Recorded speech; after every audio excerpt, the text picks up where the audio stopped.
Hi, this is Vicki. This episode has mature content, and it may have some triggers for some people. I don't get into any details at all, but I do talk about intimate relationships, and sometimes that can be difficult, and I just wanted you to know that before we get into the content. So maybe put those headphones in, or be sure you're in a place that you want to hear about dating and relationships and how to be in your best self.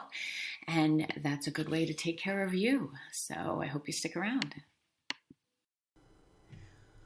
Hi, and welcome to Intuition, Your First Sense. This is Vicki. And today I would love to address a question that I got from a client and a listener to the show. And it has a lot to do with dating and the energy of sex. So this episode will be probably a little bit more revealing than others have been, but it is a subject that comes up a lot in coaching because all of us in our lives have relationships. Now, we may not all be in an intimate relationship, but we have that connection with other people and maybe want to be in an intimate relationship or a dating or a companionship, whatever the experience is for you. This episode will be about how energy affects our dating and our relationships, primarily into intimate relationships, but also the other way around, how our relationships affect us and how interacting with another being creates that energy flow within us, but it also can create some blocks within us. So that's what we're going to talk about today. So stay tuned. So, like I said, this is going to be about dating, relationships, and the energy of sex. And the primary intention, at least on my part, is to bring a little bit of information about in how you can best be in your relationships, whether you're dating, whether you've been together 10 years, whether you're going on your fourth decade. The idea of being in a relationship with someone, it changes, it morphs, it becomes different as we become different, as we grow and expand. So we all have masculine and feminine energy within us. And it is something that I find to be comforting. I don't want to be all one or all the other. I want to have that blend of supportive energy within myself. And I've often tried to find a different way to say it, but I have not come up with something yet. So we're going to go with masculine and feminine. And the idea, I think, is very fluid. I think we flow through these energies all day long.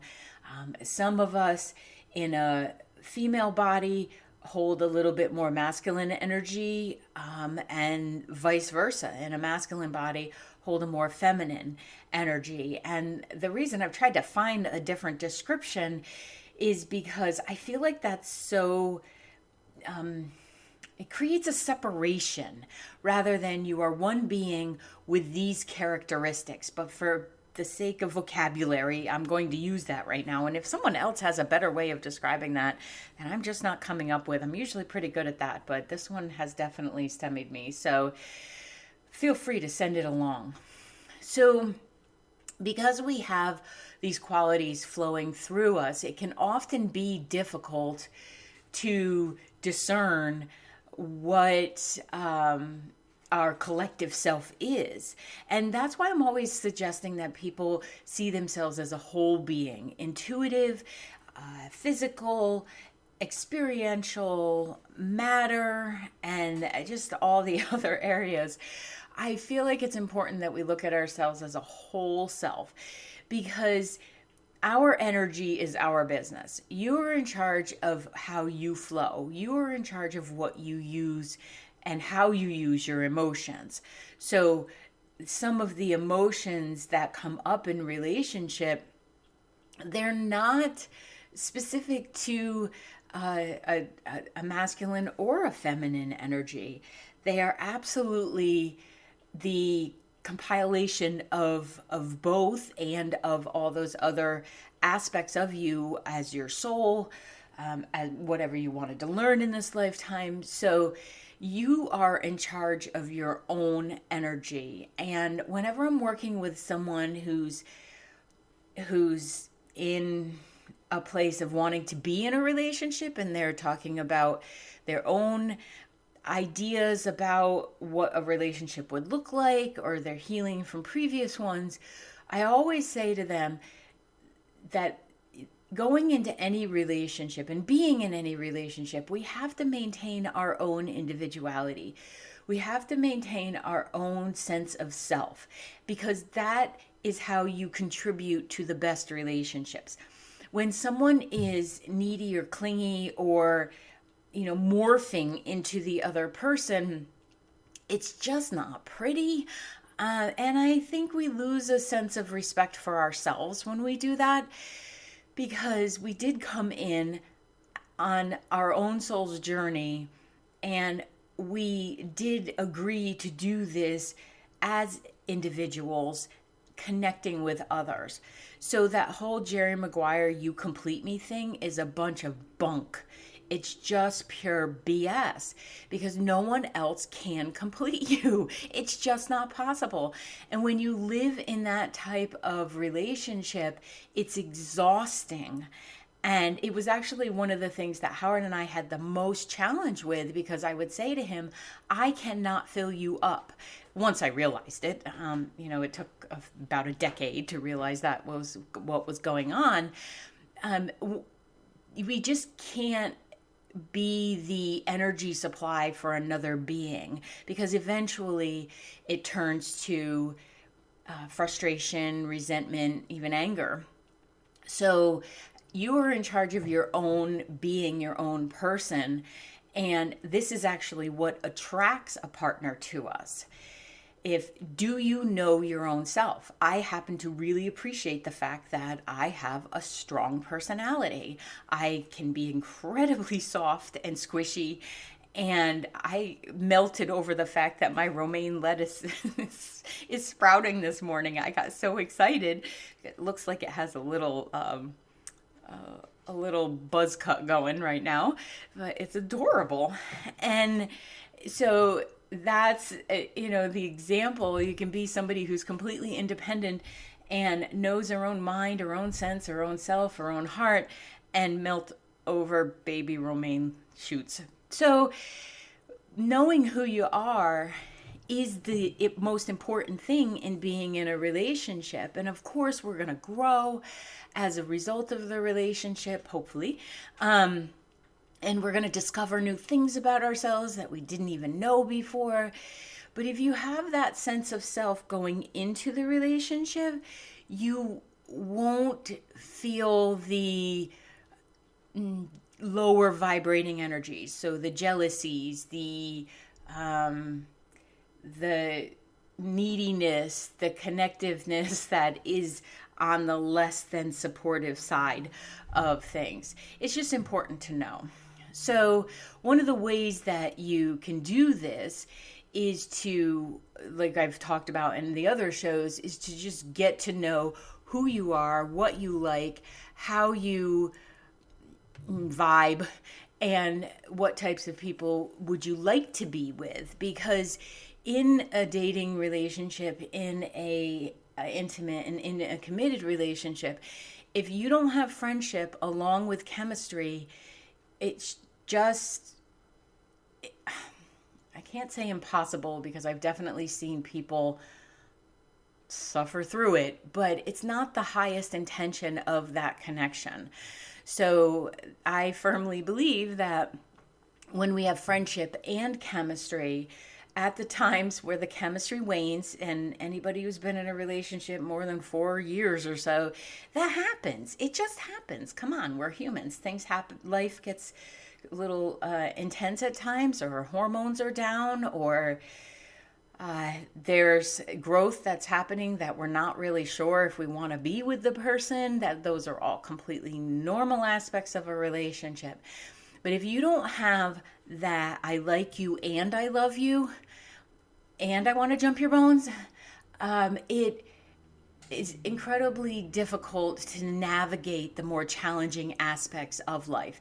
That was actually one of the really hard things about Howard passing, is he was the first person I would tell anything to. He was the person I wanted to share that weird observation.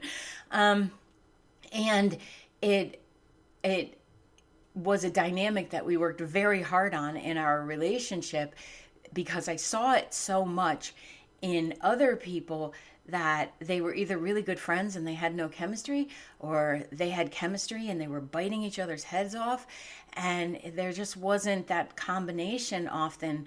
And we were both determined that that was not going to be our mature marriage, and that's a commitment. You make that. So when you're looking at entering a dating relationship or being in any kind of interaction, these two elements, along with hundreds of others, of course, but these are very important, because there are going to be times where you look at your partner and you're like, I just want to yell, smack you, and there's nothing going on. It's just a flow of energy. And then that friendship of, no, I really like this person, I would never do that, it helps you to get through it. So when you are attracting a partner to you, when you decided that I'm ready to be in this, or I want to increase the connection that's in the relationship I'm in, I think it's really important to do a list. Now, in the dating aspect, and that's where I'm going to keep this for now because it's confusing to bounce back and forth, but in the idea of attracting a partner to date, I really believe in writing a list of the characteristics that you admire in people, that you would like to see in a partner, that are that are important to you. I call it the Build-A-Partner. It's like when you go to those Build-A-Bear workshops and you can make whatever cute creation you want. Well, I believe in the energy of the universe, and that we can create. The person is already created, to be clear, but we can then have a vibration of, this is what I am seeking, because you put that energy out, and this is what's important to you. And for me, it was kindness, a sense of humor. You must be smart.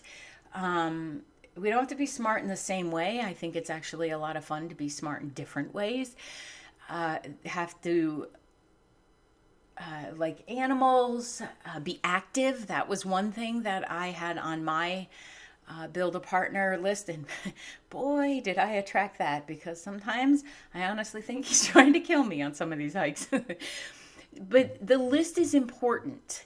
You must include characteristics, heart, and include the physical. If you see, when you're out shopping or whatever, and you see someone who smiles at his or her partner in a way that you're like, oh, that's just wonderful, like, put that on your list. You see somebody with a cute butt, put that on your list. It's important to be transparent about this and to be open, because that allows us the honesty, and I think it also allows us the clarity. So along those lines, you can gain clarity by maybe going on a couple dates with someone and then realizing, nah, this is not it. That was close. It was incredibly close, but I really could not live with a slob, or and not to be picky-uni about this stuff, but I think it's important.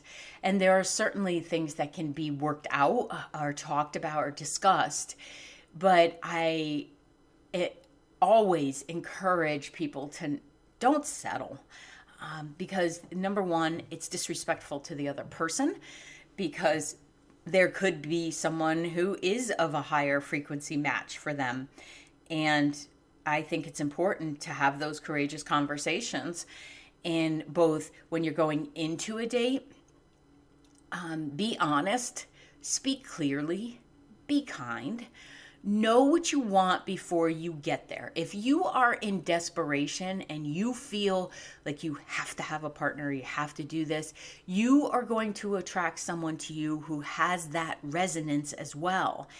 And this is why it's important to know who you are and to know what kind of energy that you're projecting, because if not, you will find out by the mirror image that shows up. And I like efficiency. I like meeting people. So I think you can combine the two in it whenever you're going on a date. Maybe it's a first date, maybe it's a second one. You just go in with the idea of it's nice to meet people, because that will drop any nervousness.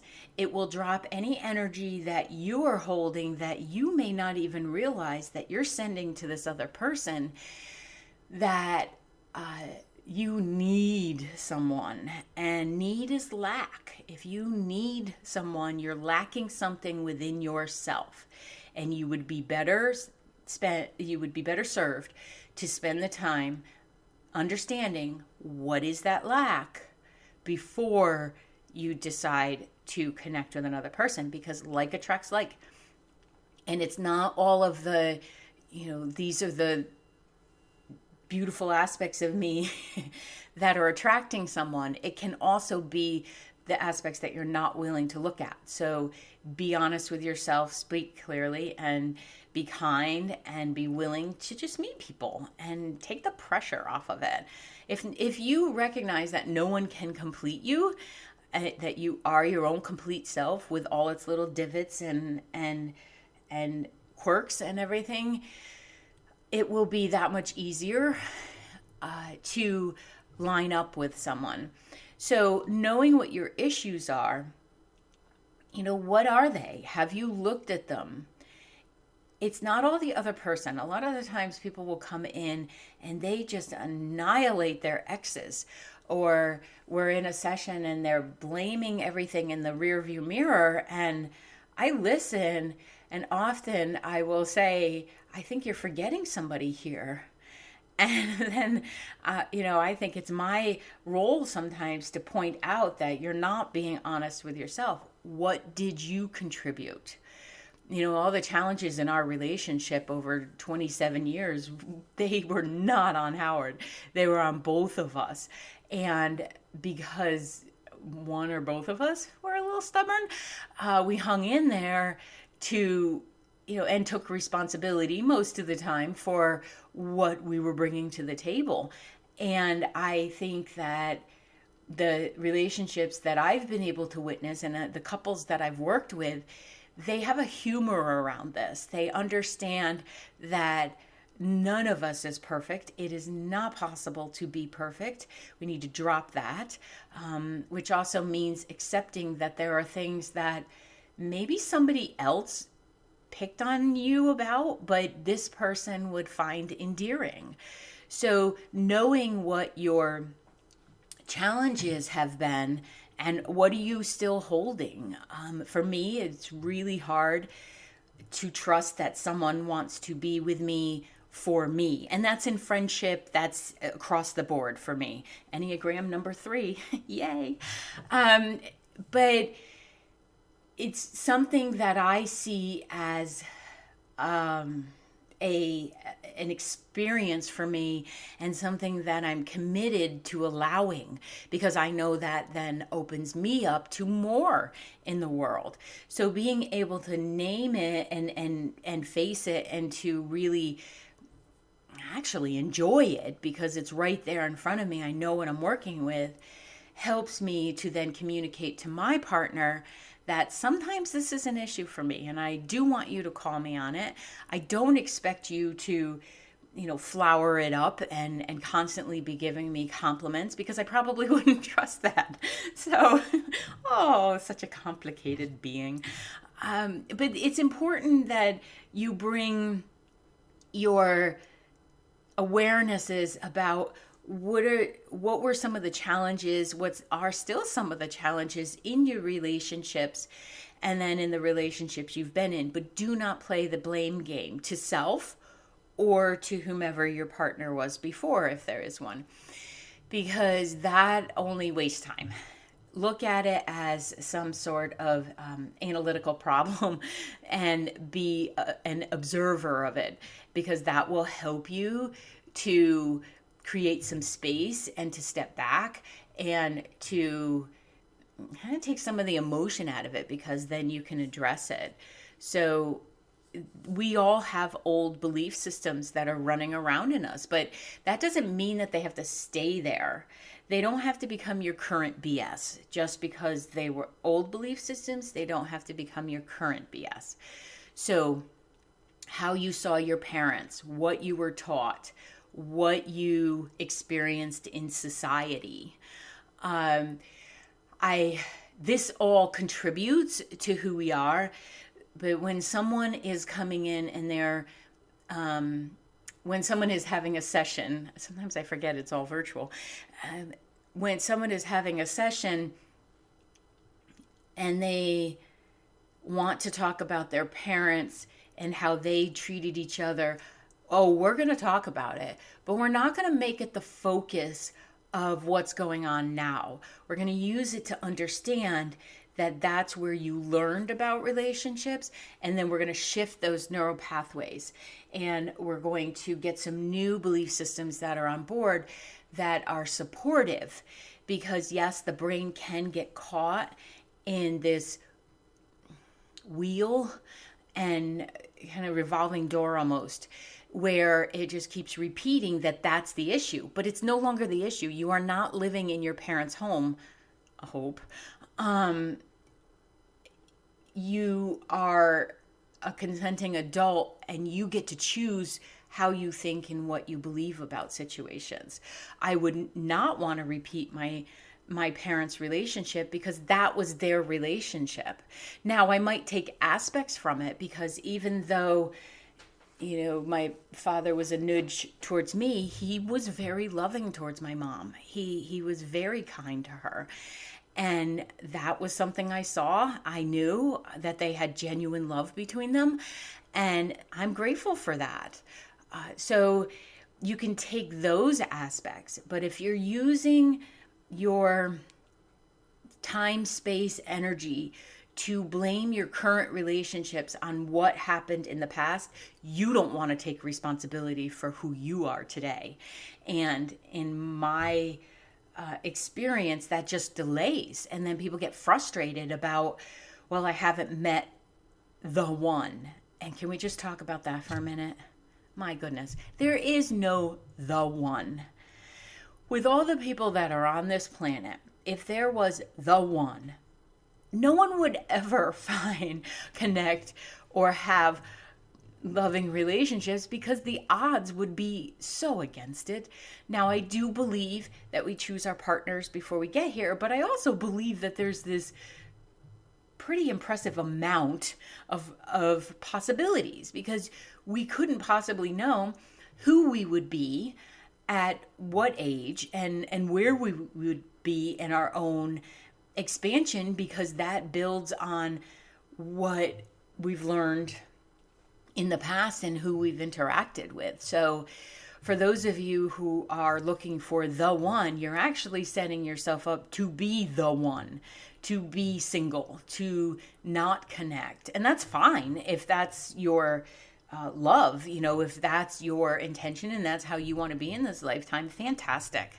Because I don't believe everybody has to be coupled up in order to have the most loving, experiential, joyful, fun life. I just think that's a societal thing, and I don't think it's necessary. So, but whenever the one comes into it, it can often end up as no one. So somewhere in your brain, let that Valentine's Day thing go, where you've done something wrong if you haven't connected with them, or there's something wrong with you that the one hasn't found you either. So just to blow that one up. So where your issues are currently, of course, we're this amalgamation of all that we've experienced. And If there's any abuse in the past, that's going to make it that much more challenging. And that could be dealt with, should be dealt with a professional for you, not for the well, it should be for you. And then when it benefits relationships, whether the one you're in, because maybe you'd forgotten or you've blocked the abuse and it shows up later, or maybe you thought it was no big deal and then you realize it was, it can really affect the connectivity and the trust issues in a relationship. So you owe it first and foremost to yourself to be working with a professional and to be kind to yourself and to learn that that wasn't your doing. But you still do owe it to the relationship to understand how it's impacting or how it may impact your future, or your now. So, and along those lines, if you're with someone who has a tumultuous background or is just not willing to do the lifting themselves, it is not your job to fix anyone. Even if you're a professional therapist, a doctor, a psychologist, it's still not your job to fix anyone. It may be part of your profession to bring the tools and show them how to use them, but it's still not your job, unless you're a veterinarian and you fix animals. I guess that's your job. But when it comes to humans, it's none of our jobs to fix someone. And as a major caretaker type, this takes a little bit of learning. So if you are that or an overcompensator, you may want to back up and learn not to do those things. You can care. You can even take care of someone in a moment of time that they're requiring it. But if you're a caretaker or an overcompensator, you may want to back up and just check that one at the door, because eventually that's going to become exhausting. And I've worked with people who are amazingly in their 80s, realizing how much they abdicated themselves or abandoned themselves for the sake of taking care of others. And fantastic that they come to this awareness, because they're here taking breath. They can shift that and feel what it's like to not do that. So let's have them be our amazing teachers and realize that today. You can love someone deeply and not be a caretaker. And if you're someone who thrives on that, I have had people say to me, but I am a caretaker. Wonderful. Are you doing more, or are you a caretaker type because you want it your way? I think you have to look at that too. So we're all adults, and when we're independent, we can be in the healthiest relationships ever, and this includes friendships and stuff. There have been people who have chosen not to be friends with me any longer because I don't do that hooked in kind of relationship. I will check on you. I will be there when there's stuff going on. But I'm not that interlocking type of person, because I trust you to be your own independent self. And when I'm my own independent self and we get together, it's freaking hysterical. So, and it's very balanced. So when you're connecting with people and you've moved into that intimate relationship area, it really amplifies things. It shifts things. It's awkward. It's fun. It's exploratory. I think when you know self and you are good with yourself, that can also help with any, body image things, and you can have an appreciation for the person who's with you. Often I'll say to someone when they're picking on themselves, really, because you've lived with you your whole life. This is a person coming in fresh, new to you, possibly. Maybe you've known each other and just decided to date, but this is someone who doesn't have all of those hang-ups. And, I've had challenges of this of my own with, how I see my body or what I feel to be some of my more challenging personality aspects that thankfully my partner finds endearing, and vice versa. Stuff that others haven't about him cracks me up. So give that person, or give the space if that person's not there yet, give that opportunity and ability to show up, because they haven't been inside your head the whole time. They will most likely be attracted to you for their own preferences, for their own views. So letting that be there can be such a connective quality. And instead of pointing out your negatives, it will help you, or what you see as negatives, they may not necessarily be that, but what you see as them will help you learn to love yourself a little bit more and to appreciate yourself more. So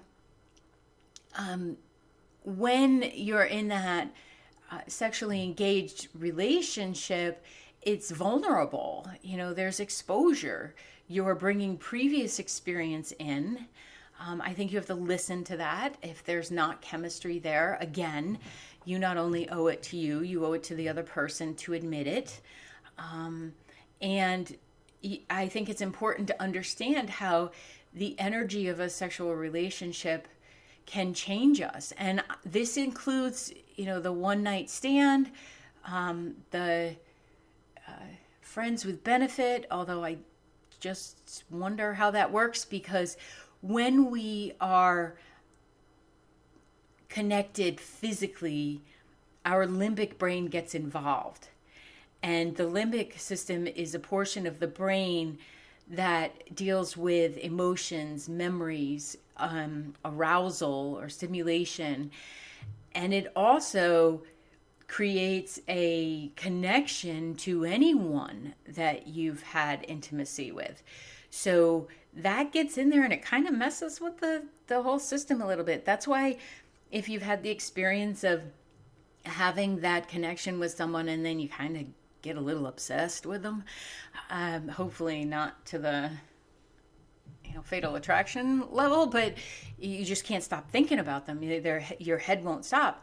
Well, that's because there's been a computer entry into the limbic system, and it's not only created a chemical response within you, there's an energy cord that gets created.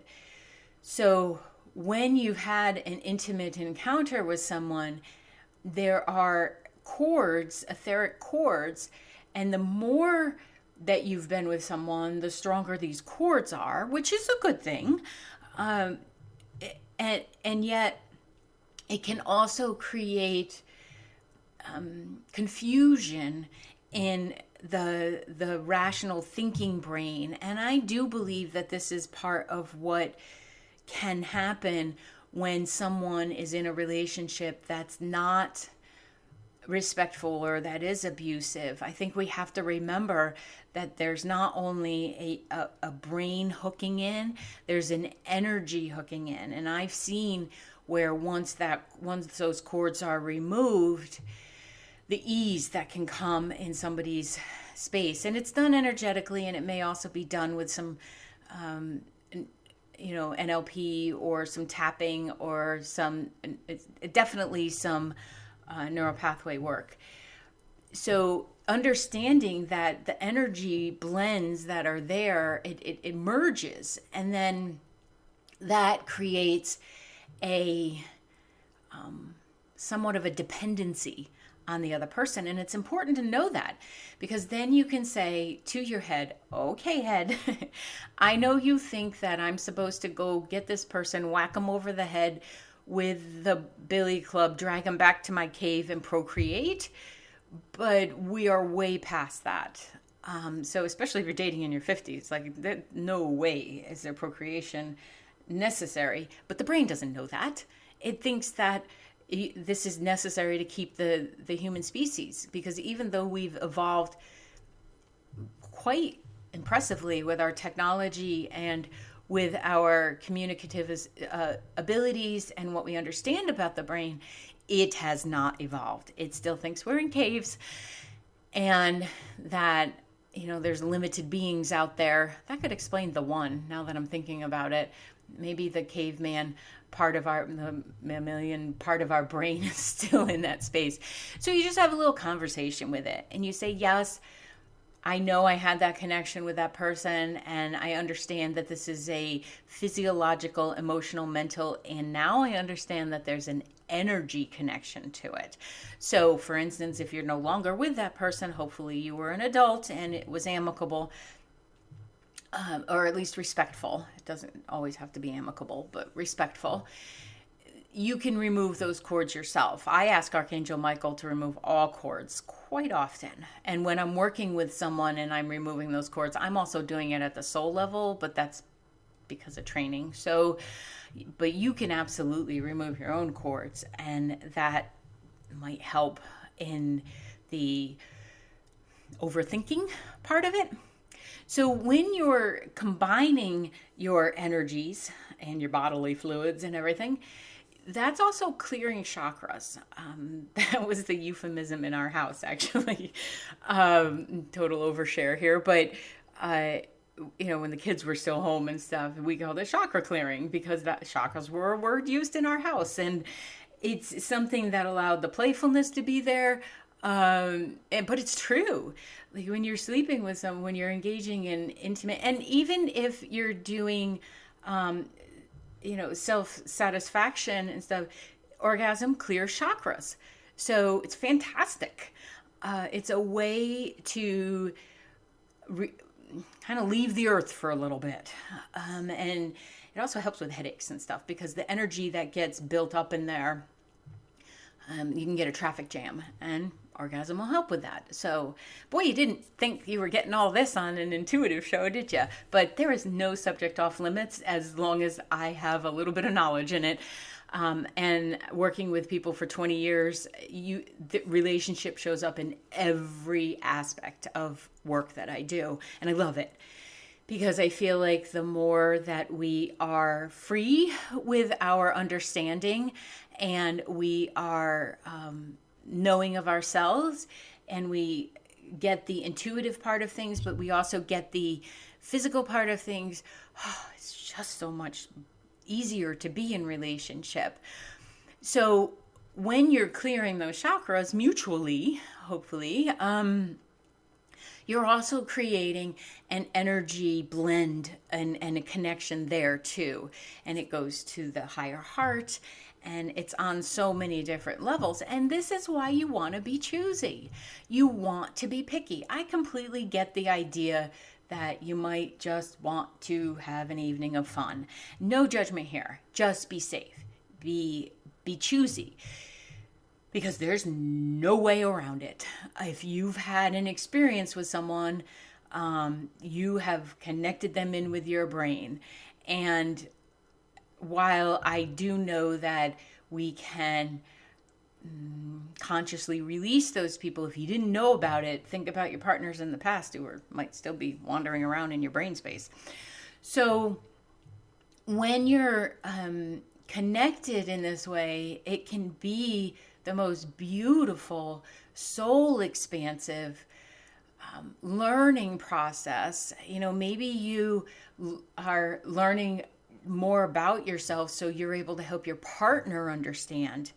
And I think we just have to take the stigma away from it. And if somebody acts like a teenager when you're talking about it, they might just be uncomfortable because maybe their partner before wasn't able to communicate either. So be patient if you are the one who's able to have the conversations. I'm so grateful to all of the people that I've worked with, and I've learned about so many relationships because there's so many different aspects of them that it helps me to not be afraid of anything I might need to talk about with my partner or with my clients, or with my kid, or grandchild. Whew, those conversations are are fantastic. And let me tell you, you can have all the experience in the world and your stomach will still flip when having a conversation with your 14-year-old grandchild. But it's important for you to be willing to have the conversations. There's a woman, her name is Layla Martin, Layla Martin. And I believe it's laylamartin.com. So there is no subject off limits for her either. So you will want to visit her website with earphones in case you have little ears around you. She's fun, and she's really bringing about conscious conversation on dating, coupling, sexuality, fluidity, all, you name it, it's in there. So self-pleasure. She's really helping people to understand their energetic connection with their physical self. So that might be a place for you to go if you want more information on this, or to a therapist who specializes in this. And on that note, while I do believe that we don't have to have had, we can't possibly have all the experiences our clients have, I do think it's important, if you are working with someone and you've got some relationship issues, I think it's important to kind of interview the person you're working with, the professional you're working with, to find out, do they have any experience at all? Because there's nothing more frustrating than trying to talk out something with someone and just knowing they have no clue, because that reflection of energy is important as well, right? Being heard is one thing, but if someone can reflect that they understand and they have some tools, it just amplifies a little bit more. So I'm not sure who needed to hear that, because that was not part of the planned podcast, but that just popped in, and I'm happy to give the messages as they come in. So understanding how another person's energy could affect yours is, that's a whole different podcast, but it's very important in an intimate relationship that you not only like the person's energy, but you invite that person's energy in, because once there's intimacy, you've invited it in and you've given permission for it to merge with your energy field. And as much as I believe it's important for us to be independent, this is an area that we have to pay close attention to. So it may sound like a tagline or something to get you into a program, but you really do have to be your own best partner to attract one to you. You need to be brave. Be willing to wait. Be kind to yourself and to those you may be attracting. There's a lot to consider in dating and in commingling our lives. And I feel like a lot of the times this stuff isn't taken into consideration, but perhaps it's because you didn't know, and now you do. So any other questions, please, feel free to get a hold of me. And thank you for sending the message in, listener. And I appreciate you showing up for this conversation. And I will see you next episode.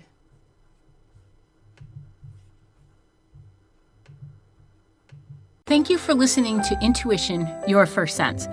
As always, please like and subscribe to this podcast wherever you are listening to it. Leave a review and take a minute to share it with a friend. You can find me all across social media at Coach Vicki Baird, and you can book a virtual session with me from wherever you are in the world at vickibaird.com/booking. That's VICKIBAIRD.com/booking. Thank you again, and see you on the next episode.